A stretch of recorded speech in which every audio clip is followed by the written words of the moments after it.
सभी श्याम भक्तों को जय श्री श्याम। कैसे हैं आप? आशा करती हूँ कि आप अपने स्थान पर कुशल से होंगे। सर्वप्रथम आप सभी को माँ जगत जननी के पावन नवरात्रों की बहुत बहुत शुभकामनाएं। आज मैं आपको माँ स्कंद माता की कथा सुनाऊंगी। प्राचीन काल की बात है, देवताओं और दानवों के बीच भीषण युद्ध छिड़ा हुआ था। असुरों का अत्याचार दिन प्रतिदिन बढ़ता जा रहा था। स्वर्गलोक से लेकर पृथ्वी तक हर ओर अराजकता का वातावरण व्याप्त था। देवता, ऋषि, मुनि सब असुरों की शक्ति से भयभीत थे और ब्रह्मांड में धर्म की जड़ें डगमगाने लगी थीं।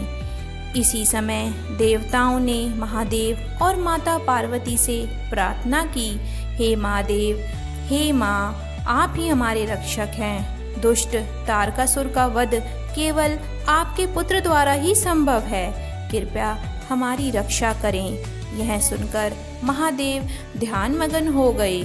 उनकी तपस्या और माता पार्वती की गहन साधना से एक तेजस्वी बालक का जन्म हुआ, जिसे आगे चलकर स्कंद या कार्तिकेय कहा गया। वही तारकासुर का वध करने के लिए अवतरित हुए। पार्वती माँ ने जब स्कंद के रूप में अपने बालक को गोद में लेकर बैठाया तो उनका स्वरूप दिव्य और अलौकिक हो गया। उनकी गोद में विराजमान स्कंद ने उन्हें स्कंद माता का नाम प्रदान किया। माता का यह रूप अद्भुत है। वह सिंह पर सवार रहती हैं, एक हाथ में स्कंद को धारण करती हैं और अन्य हाथों में कमल पुष्प लिए रहती हैं। उनके मुखमंडल पर करुणा और मातृत्व की आभा झलकती है। ऐसा लगता है जैसे स्वयं प्रकृति अपने समस्त प्राणियों के लिए असीम ममता लुटा रही हो। देवगण जब भी संकट में पड़ते वे माँ स्कंद माता की शरण में आते। माता अपने पुत्र को गोद में लेकर भी सबकी रक्षा करती। यह देखकर सबको यह संदेश मिला कि एक माँ केवल अपने पुत्र की ही नहीं बल्कि संपूर्ण सृष्टि की संरक्षिका होती है। उधर असुर राज तारकासुर अपनी शक्ति और विजय से गर्वित होता जा रहा था। उसने स्वर्गलोक पर अधिकार कर लिया था। इंद्र, वरुण, कुबेर, अग्नि आदि देवता सब भयभीत होकर छिप गए। तारकासुर ने घोषणा कर दी, अब से ब्राह्मणों में मेरी ही सत्ता चलेगी। जो भी मेरा विरोध करेगा उसे मृत्यु को प्राप्त होना होगा। उसकी क्रूरता से ऋषि मुनि तप करने में असमर्थ हो गए। यज्ञ और हवन रुकवा दिए गए। धर्म का अस्तित्व संकट में पड़ गया। तब सभी देवता पुनः हिमालय पहुँचे और माँ स्कंद माता से प्रार्थना की, हे देवी, हे जगत जननी, केवल आपका पुत्र ही तारकासुर का वध कर सकता है। आप ही हमें इस संकट से उबार सकती हैं। कृपा कर हमें आशीर्वाद दें। माता ने करुणा से मुस्कुराते हुए कहा, वत्स, चिंता मत करो। मेरा पुत्र स्कंद असुरों का संहार कर धर्म की रक्षा करेगा। तुम सब उसका सहयोग करो। यह कहते हुए माता ने स्कंद को वीरता का आशीर्वाद दिया और उनके हाथों में दिव्य भाला सौंपा। जैसे ही स्कंद युवा हुए उन्होंने देव सेना का नेतृत्व संभाल लिया। इंद्र, वरुण, कुबेर, अग्नि, वायु और समस्त देवताओं ने उनका साथ दिया। आकाश में नगाड़े की गूंज और शंखनाद होने लगे। देवताओं और असुरों का महासंग्राम आरंभ हो गया। तारकासुर अपनी विशाल सेना के साथ युद्ध भूमि में आ उतरा। उसका रूप विकराल था और उसके गर्जन से पर्वत कांप उठे, परंतु स्कंद ने नेत्रों में अद्भुत तेज था। उन्होंने अपने दिव्य भाले से असुरों का संहार शुरू कर दिया। देखते ही देखते असंख्य दानव युद्ध भूमि में परास्त हो गए। अंततः स्कंद और तारकासुर का आमना सामना हुआ। दोनों के बीच भीषण युद्ध हुआ।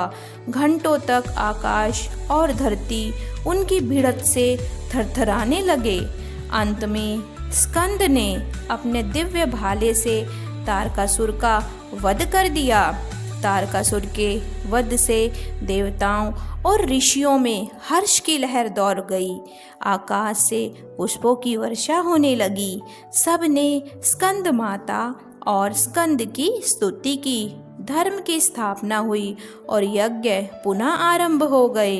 देवताओं ने माता की प्रशंसा करते हुए कहा, हे देवी, आपने ही इस सृष्टि को बचाया है। आपके पुत्र ने असुरों का नाश कर हमें पुनः स्वर्ग प्रदान किया है। आप वास्तव में जगत की माता हैं। माता ने सभी को अपना आशीर्वाद प्रदान किया और कहा, जो भी मेरी उपासना करेगा मैं उसे अपने पुत्र के समान स्नेह दूंगी।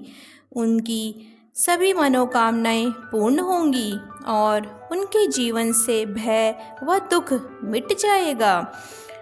नवदुर्गा के 5वें स्वरूप के रूप में स्कंद माता की पूजा की जाती है। यह रूप भक्तों को बताता है कि माँ का वात्सल्य सबसे श्रेष्ठ और पवित्र है। जब भक्त सच्चे मन से उनकी उपासना करते हैं तो वे अपने पुत्र कार्तिकेय के साथ मिलकर उनकी रक्षा करती हैं। माता की उपासना से शांति और समृद्धि की प्राप्ति होती है। संतानों की उन्नति और सुख मिलता है। जीवन से भय और बाधाएं दूर होती हैं। साधक को मोक्ष का मार्ग प्राप्त होता है। यह कथा हमें यह शिक्षा देती है कि मातृत्व सबसे बड़ी शक्ति है। माँ केवल पालनहार ही नहीं बल्कि संहार और रक्षा की अधिष्ठात्री शक्ति भी है। स्कंद माता अपने पुत्र को गोद में लेकर भी संपूर्ण जगत की रक्षा कर सकती हैं। भक्त जब सच्चे मन से माता की शरण लेते हैं तो वे उन्हें अपने पुत्र की तरह स्नेह देती हैं और हर संकट से उबारती हैं। यही कारण है कि नवदुर्गा की साधना में स्कंद माता का विशेष महत्व है। इस प्रकार स्कंद माता की कथा केवल एक धार्मिक प्रसंग नहीं बल्कि मातृत्व की शक्ति और भक्ति की महिमा का जीवंत प्रतीक है। बोलो अम्बे मात की जय। बोलो माँ जगत जननी की जय। श्याम भक्तों, यह थी माँ स्कंद माता की कथा जो मैंने आपको सुनाई। आशा करती हूँ कि आपको पसंद आई होगी। अगर आपको मेरी वीडियो अच्छी लगती है तो आप मेरी आईडी को सब्सक्राइब करें, लाइक करें और शेयर करना ना भूलें। बाबा श्याम हम सभी पर अपना ढेर सारा आशीर्वाद बनाए रखें। इसी विश्वास के साथ जय श्री श्याम। आपका दिन शुभ हो।